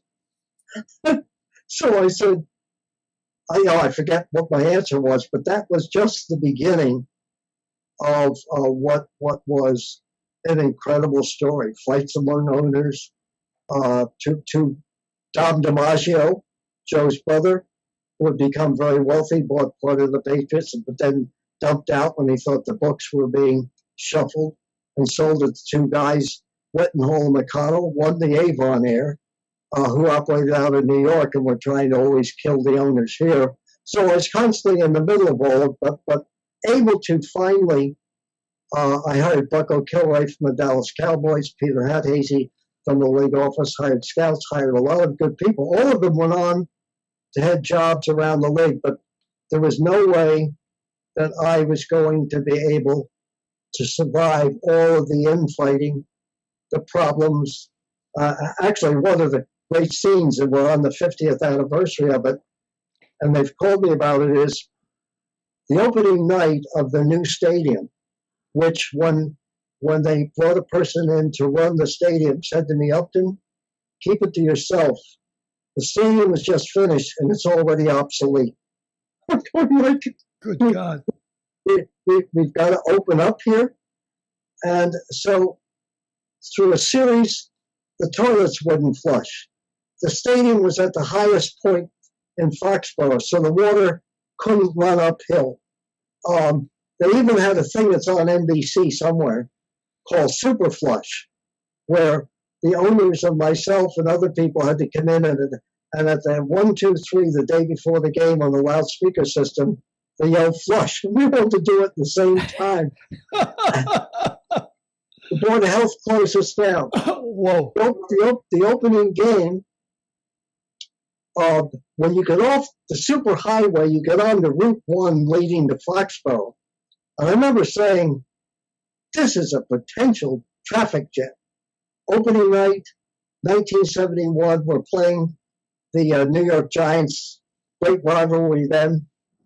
And I remember before the game, walking up to the top of the stadium over the press box and looking down, I said, my God, the Roman legions are coming And believe me, they're not all going to be able to get here. And so by game time, half the people had not arrived because it was the largest traffic jam in Massachusetts history. And cars on fire. I mean, you have never seen anything like this. And this dummy gets up and on the loudspeaker system, because everybody's asking questions, what the hell is going on here? And he says, don't worry about it. Just a few people observing what's going on here. Just a few observers getting in the way of the traffic. You couldn't believe it. There are still the leftover bones of those cars out there. So that was my introduction to that. After that, the Board of Health closed us down. We had to go to the Department of Public Works. Every game had to be changed from a preseason game from a night game to a day game. And typical of everybody in the NFL, they always want to take care. They always want to take advantage of you if they think you're in a weakened situation. And so the Rams called, we were due to play them, and they said, we'll agree to play during the day if you give us a draft choice. Unbelievable. I said, go screw yourself. But that, there were things, incredible things that happened one after the other. And finally, in the end, I wanted to fire the coach because I felt he wasn't the future. We had some great upsets that first year. We beat the Dolphins. We beat the Raiders. We actually beat a lot of good teams, but I could see the coach wasn't the coach for the future. I got in an argument with the owners. I said, you can't do it. And so finally, after almost 2 years, there was just no way that was going to work. Luckily for me, the people I hired went on to really terrific jobs. But the lesson learned is you just can't turn around an impossible situation. No matter how young you are, no matter how talented you are, if the owners decide this is what they're going to do, you have no chance. Yeah. So that was about the time of the AFL and the NFL merger, and the merger was taking place in 66 or 67 or so, but around 1970, 71, 72, they started to play the interleague schedule. Why don't you tell us a little about Lamar Hunt, who was the hero of our book, and also the relationship between Pete Rozelle and Al Davis? Well, and I knew all of them, and that's why I hope people really read your book, because whether you have to cover it up with satire, call it faction, whatever else it is, pretty much all of the facts are true, and people really need to learn what the NFL today was not what the NFL could have been, might not have been, and. In 1959, the last year my father was alive, actually months before he died, Lamar Hunt wanted to buy the St. Louis Cardinals. And my father had told Hunt that basically, he said, there's still teams in the red. He said, if you'll be patient, he said, eventually, I think you'll be able to do it. But right now, he said, I'm not necessarily in favor of it, because we've got too many teams still losing money. So Hunt really wasn't, in the end, satisfied by that. So he comes back in from earlier in our conversation, Bert Bell's quarterback, his friend from the FBI, Davey O'Brien. So Lamar Hunt sent Davey to Margate, New Jersey, where we had a summer home. And I remember the different meetings and everything else like that. And basically, Davey was the go-between. And my father told Davey to go back and tell Lamar that he just didn't think he could do it right now. But then there were meetings. I always had to laugh because my father said that to Davey, tell Lamar, come to Margate and I'll take him to the Stewart Club. And so Hunt, arrives, suit, tie, everything else like that. My father's just in a, kind of a normal shirt and a pair of brown pants. And he said, come on, we're going to Stewart Club. Stewart Club was a delicatessen. And here they are sitting, Lamar, and because that's who my father was, down to earth.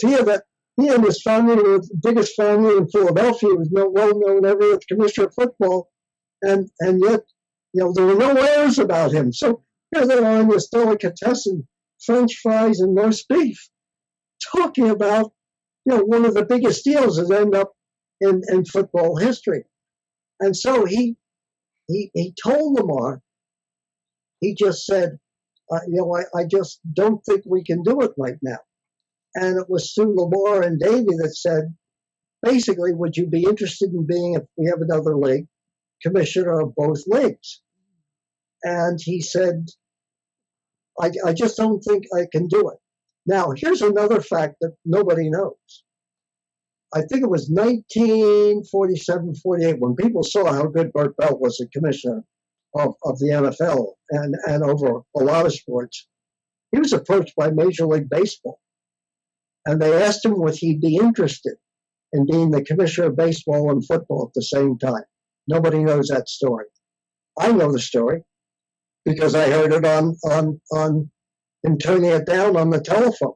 Again, I'm lucky enough to be witness to history because I heard all the conversations on the telephone. So basically, he said, I can't be commissioner of your league and I can't be of both leagues. He said, but basically, if you're going to go ahead with it, he said, let me announce it to Congress. He said, and I'm telling you, when Bert Bell tells you this, it's not some BSer you hear today. He said, I'll be happy to help your league. He said, the competition would be good for us.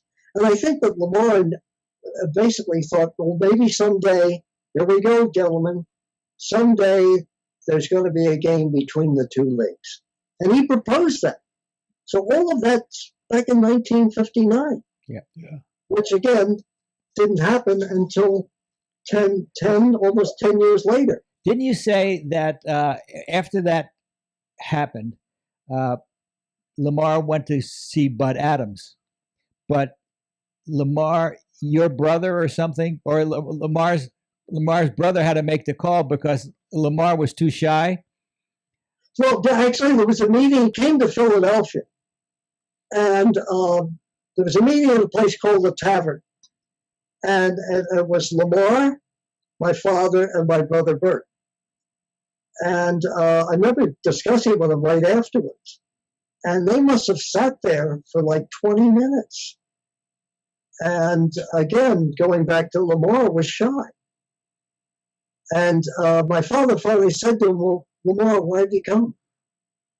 What do you want? This is after the meetings in Atlantic City. Now, there was only one in Atlantic City. But finally, he just said, well, I still want to talk about this and about that. Ironically, less than a month later, my father was dead. And I always said this, Frank and Billy, if he had lived, I think you'd have seen a different situation. I don't think you'd have seen a bitter war. Because when a guy like Hallis, and he was close to everybody, I mean, every day he called every owner in the league. I heard the conversation. Because when he'd come home for dinner, my mother would be on one end discussing show business or Bert or Upton Janie, I don't like your manners, take your hands off the table. And my father would be at the other end eating his food, but on the other hand, with the phone in his ear. Now, you would say today, that's really ignorant. But different time. He'd be in his ear talking to his people about what is going on. But I think, knowing him, that he could have said to Hallis and these other people, look, I'm going to go to Congress. I'm going to announce it. Because Emmanuel Seller, who you have in your book, was on him. In fact, one of the funny things that was written about in one of the newspapers, very, very, very funny, was when Sellers was really attacking him, and somebody else in the House was getting on it and saying, well, you take the counters off the players, and you guys, you do nothing but dominate everything. And my father said, well, let me address the camera problem. They said, he said, when Ed Sullivan shows Elvis, and Elvis is wiggling his hips, Representative Seller, he said, do they put the camera on the lower part of his body while he's wiggling his hips? And everybody laughed like hell. He said, it's the same thing. Ed Sullivan. That story is written. It's out there. Yeah. Because he knew how to handle these politicians. He's the first, again, commissioner in sports history to register himself as a full-time lobbyist, and would get on the train every week and go down and testify in Congress. So you think that relationship, if he had lived, the relationship with Al Davis would have been better than it was with Pete Rozelle? Well, yeah, Davis. First of all, Davis wasn't in the picture at all at that time. No, Wayne Valley, actually. Davis was brilliant. Davis really screwed Wayne Valley out of the Raiders. Valley put up all the money. But Davis found, a brilliant guy, by the way, found a way that he ended up becoming the managing partner. And so I don't know how he would have dealt with Davis, but I felt he could really deal with anybody. And I'm not sure there'd be the animosity that you saw between Pete and Al. But I think also that Al would have been an interesting guy that would always be challenging people. But remember what happened here. They make him commissioner to really take on the NFL, directly. And so he goes out and signs all these quarterbacks and proves that the NFL, these guys aren't loyal to them. And of course, Wellington Mara makes the biggest mistake in signing Pete Gogolak and pisses everybody off in the league because that starts the real war. And I was in the middle of a lot of that because I was one of the babysitters that would hide these guys for days until the draft would come up. So I know all of the tricks of that trade. But I'm not sure that would have happened in that way. But then behind Al's back, Rosenblum and Schramm and Lamar and people decide, you know what, we don't want this war anymore. So we're going to make peace, but they never told Al, and I don't think Al ever got over that. Yeah, I'm sure that's true.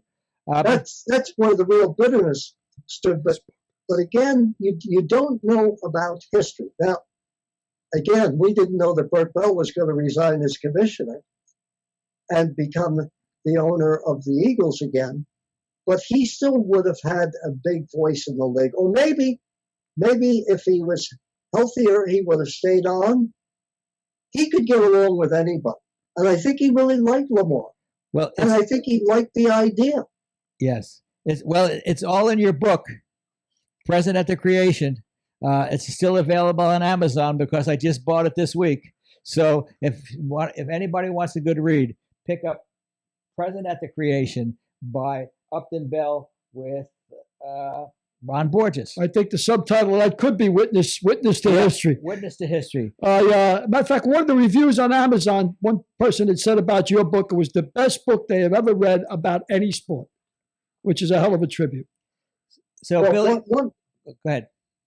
One of the things that I asked Frank and you guys to read is basically two things that in this ranging conversation really changed my life in many ways. I remember I grew up with players. We lived in the same house together as a kid. The starting center, Bull Lipsky, got an extra $5 a week as a babysitter. I saw the good and bad things. I was never unhappy all during, the late. I lived in a hotel for the first couple of years. I lived in mansions. I've lived in flop houses. I lived everywhere, and really saw what the game was really like.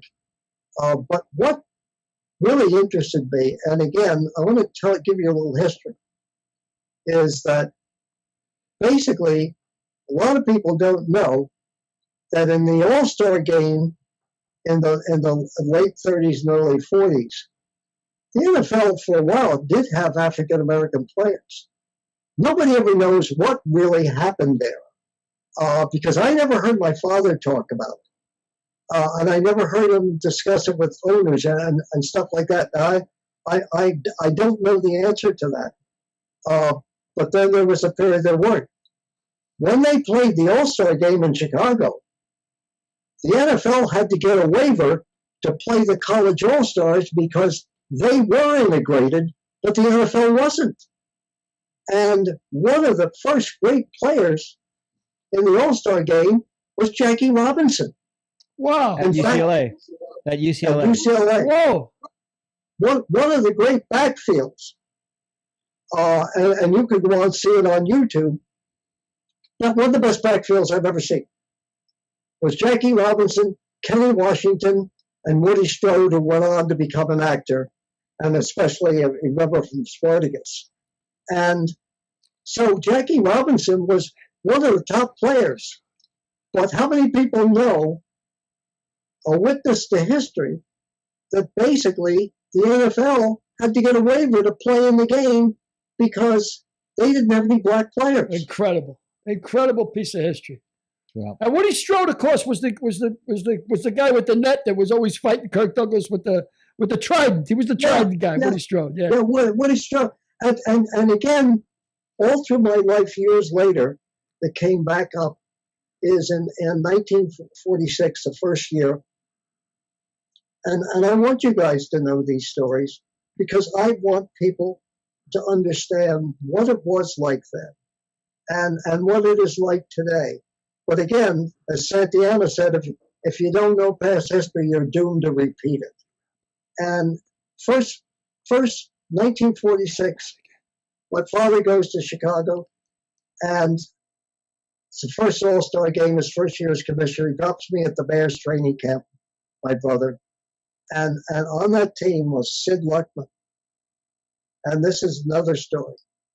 I, as a child, knew something that only came out years later, and today would have been dynamite.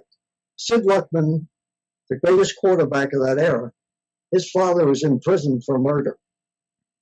And there's a book that you guys ought to read and get him on your show. His name is R.D. Rosen. Ironically, his ex-wife works for Martin Scorsese. And he captures what New York was like. His father was essentially a hitman and was in prison for murder. Can you imagine if that came out today? Could you imagine if it could come out then? But that first camp, I saw the beginnings of what is today the wide open offense. Clark Shaughnessy, George Hallis, Luke Johnsos, Patty Driscoll, 3 of them are in the Hall of Fame. I remember one night, and the right thing I like about Hallis, I was 9 years old. I always felt I was an adult. I never felt I was really a child. We walked into a room, and Hallis started saying, the 2 Bell kids, get them the hell out of here. Hallis said, sit down, Uppy. And on the board, I watched history as what happened is that Clark Shaughnessy went to the blackboard, and in those days you had the fullback, the left halfback, the right halfback. He broke one off and put him out and said, here's how we are going to change. He didn't say change the game, but here's how we are going to have the new offense. That became the flanker, and today that's the wide receiver. Wow. And that's when football really got opened up. Well, I was in that room that day. It wasn't Appomattox Courthouse, but it wasn't far away from it. well, Upton, what an amazing this has been fascinating, but I would be remiss if we didn't talk about the World Football League for 5 minutes, because you were the owner of the Charlotte franchise.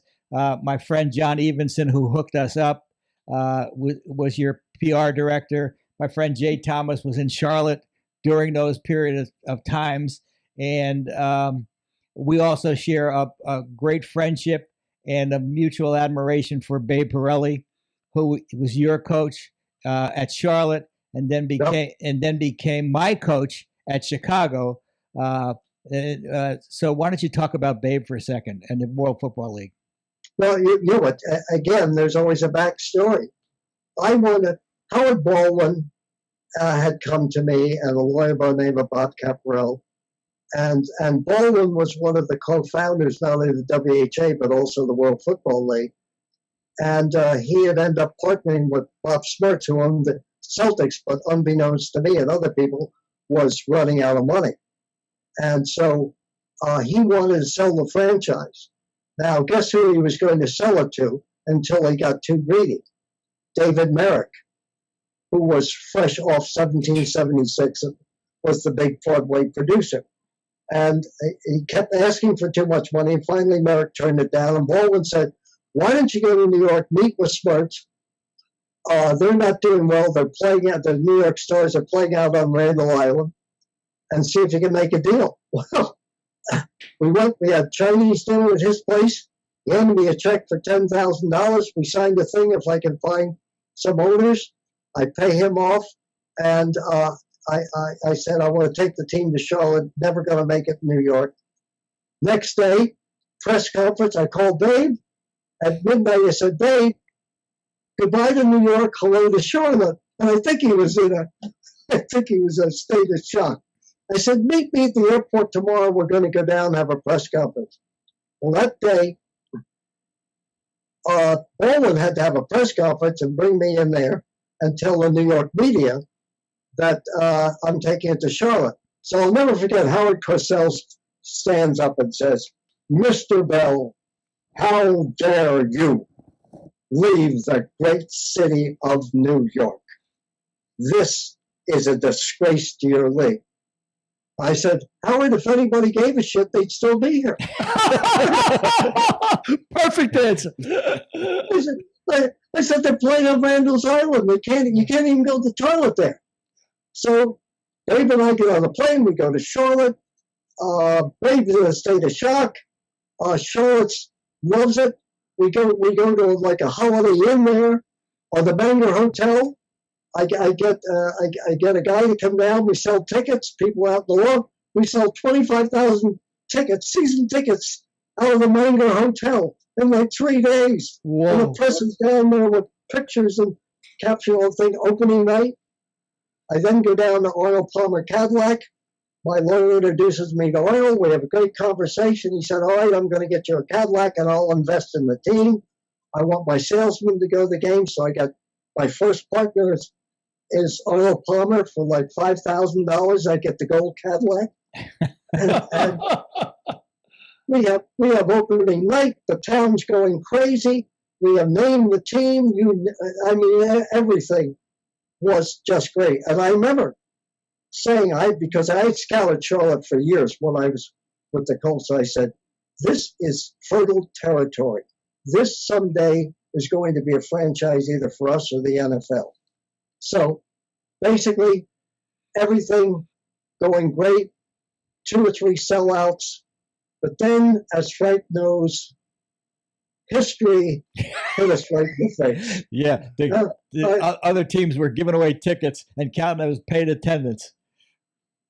Well, yeah, Jack Kelly, the son of my father's best friend, John B. Kelly, Grace's father, he takes over what became the Philadelphia Bell.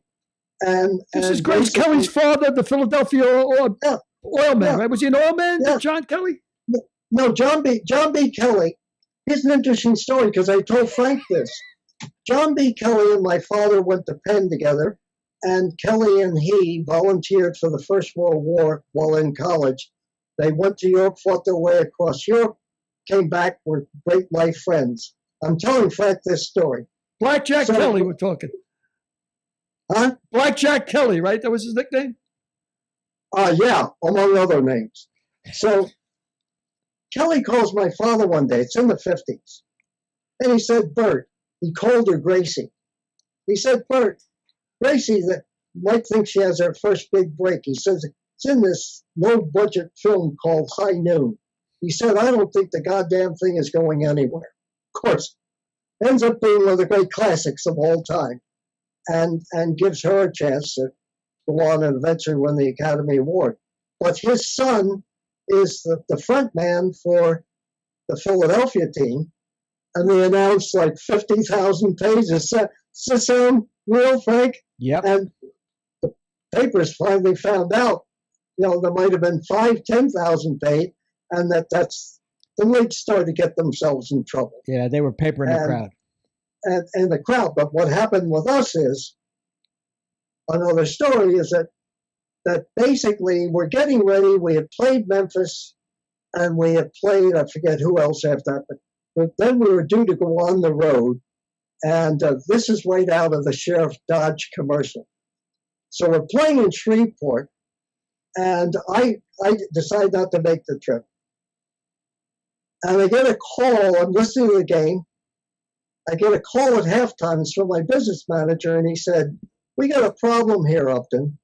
I said, "What's the problem?" And he said, "Well, the place was surrounded by police before the game, and the head cop came in and told us that they were there to collect the money for uniforms for a cleaning service that Smirks never paid them for, and it's now like $30,000 or $40,000.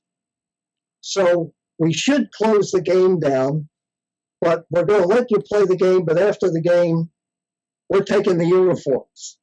So That's true.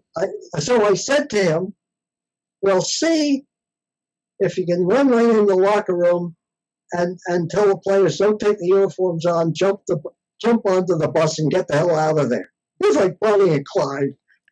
We're going to take off from there. But he was right there with the sheriff. They took the uniforms. We had no uniforms to play with. We finally, I put up some of the money, and basically were able to play the next week. And then finally, the league voted us out. We were going to be in the playoffs for the championship. The league voted us out of the championship game because it'd be too much money to fly to the site to play the game. Unbelievable. Now, imagine trying to tell the press this. So the end of the first year, is the league going to make it in the second year, where Frank was with the Chicago Wind? So again, unbelievable.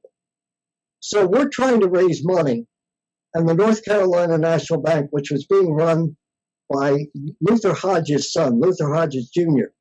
Hodges worked with the Kennedy administration, a guy by the name of Hugh McCall that just retired after the merger. So I get a call one day, and he said, my name is Frank Sasso. I'm from Tennessee. I've got a lot of money, and basically, I want to come up and I've got a model for an underground stadium. I'm saying to myself, you got to be kidding me. He said, but I want to come up and give you enough money to make it. So this guy comes up the next day. He's got a model of the stadium. I take him over to meet the mayor, whose name was John Belk, one of the richest men, Belk department stores in the South. Like the mayor likes a thing. He comes back and he said, basically, all right, I'll have a check in the next 3 days for you. Long story short, next day I get a call from Larry Talton, who's a sports editor of the Charlotte Observer. He said, who's this Paul Sasso?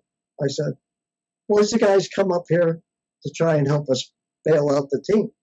He said, well, I felt like I was practically kidnapped. He said, he had these two guys pick me up. He said, they didn't blindfold me, but he said, they took me to this house outside of Charlotte.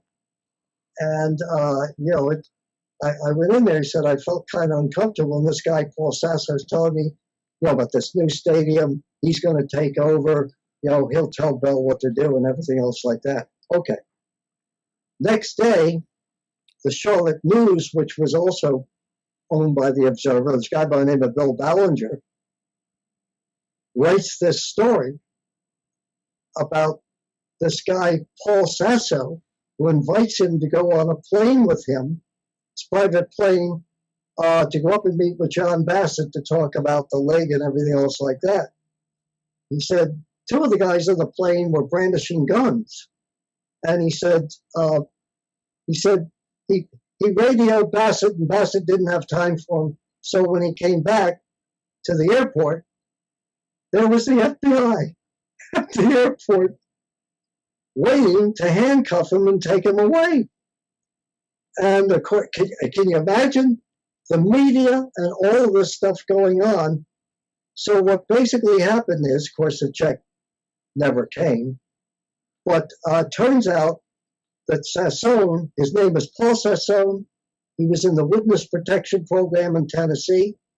He stole the plane with his two friends. He came to Charlotte and sold this thing, but the story doesn't end there. As it's traced down now, named Paul Sassone, the mafia in New York thought he was wearing a wire and threatened to kill him, according to him. And he tried to commit suicide off the Verrazano Bridge and was talked out of it by what's his name, who's now on Fox, Geraldo Rivera. Can you imagine the picture? My alleged new partner was trying to commit suicide and was talked down off the bridge. So what happened in the end is the North Carolina Bank felt so sorry for us that they gave us the money to make it through the second year. Wow, that's And great. of course, That's great. I know you could probably talk all night because you have left when you got out of the World Football League and you got out of football. You became a very successful New England talk show host for 30 or 40 years. And you could probably tell stories forever. But we want to thank you for being on with us. Again, the book is called Present at the Creation by Upton Bell. It's available on Amazon. Upton, you've been a marvelous guest, and we may bring you We'd back love to have you back some other Just time love because to. we've only scratched the surface of what you know. I would like to mention, because your guys' book is going to be in it. Both of them, by the way, both of them. That there are two collections, which is this part of my life to the end I'm really dedicated to. One is I love your book. That one is a collection of over 500 authors that I've interviewed over my 40-year career. Every book inscribed with the history of every writer in there, including two of the best interviews I've ever done. One was with the President of the United States at the White House just before we had Desert Storm. And the other was with one of the great minds of all time that actually invented black holes. You guys know what I'm talking about? No, not Einstein. No. God. Stephen Hawking. Stephen How Hawkins. was- Thank you very much, Derek. Stephen Hawkins, of course. How lucky was I? I never thought I had a chance to get him, and was able to get him on and had one of the most fascinating discussions, understanding that he's talking through a computer. But here's where I was really lucky. They liked the interview so much that when he came to Boston, they invited me to come in and see him before he spoke to the crowd at the Wilbur Theater. And I'll never forget, he had this puckish sense of humor. And I'll never forget walking out and saying, this is, like Einstein, one of the great geniuses of all time. And I said to myself, I'm not sure I'd want to be a genius and have to be in that chair. Yeah. Because that was a sad part of it. But that's the one collection. The other collection too, Frank, we're going to put your Jacksonville stuff and some of the other, is at UMass Amherst, which is the largest collection, I think, in the college in the country, looking at the game from 1885 all the way through to today, with artifacts including my Super Bowl ring and everything else. So as we have now traced back on my father's side, my grandfather's wife was the daughter of the man who was Abraham Lincoln's closest friend. Wow. And so all of that history is out there. It's going to be in both collections. You guys are going to be in both. And that's where I am right now. Well, we'll sign Lamar's Gamble for you, and we'll also sign If These Lips Could Talk for you, and send them out to your home address this week. again, thank you so much, Upton. It's been a real honor and a pleasure to have you on. Billy? Oh, I was just overwhelmed. I mean, it's certainly, you are a witness to history. And thank you so much for taking the time and for verifying our book. And your book is a terrific read. I recommend it for anybody out there to pick it up. Again, President to Creation. And thank you so much, Upton. Really a pleasure. Absolute pleasure. Thank you so much, Upton. See you at the movies. All right, brother. Thank you. Thank you. What a guy, huh? Great guest. Unbelievable. And He's a great guest. so kind when he validated our book and said that you can call it faction, you can call it anything you want, but pretty much all the facts are true, which was a really, really nice thing to hear from a man of his, well, he knows where the bodies are buried. You know, it's that simple. Yep. Well, I think we've done enough show today. Yes, we have. Before we say goodbye, I'd like to give a special thanks to our friends at Be Big Communications. They manage our new sponsor, Weekend Coffee, and they're instrumental in the support of first responders and members of the media and the military. And I know that's very special to you. And they're also assisting us in our marketing of the mickamookandamike.com. So with that. Yep. So long out there. And thank you so much. And you can find bebigcommunications.com if you interested in marketing. And we're grateful to them, of course. And remember, Lamar's Gamble and If These Lips Could Talk are on Amazon or at mickamookandamike.com/books. So thank you very much. With that, we'll sign off before we start. I was a young man when we started this podcast. Before Derek runs out of memory. Close. Take care. Thank you very much for tuning in. Next week's guest, Florida Trial Lawyer of the Year, marathon runner and stand-up comedian, Mike Freed.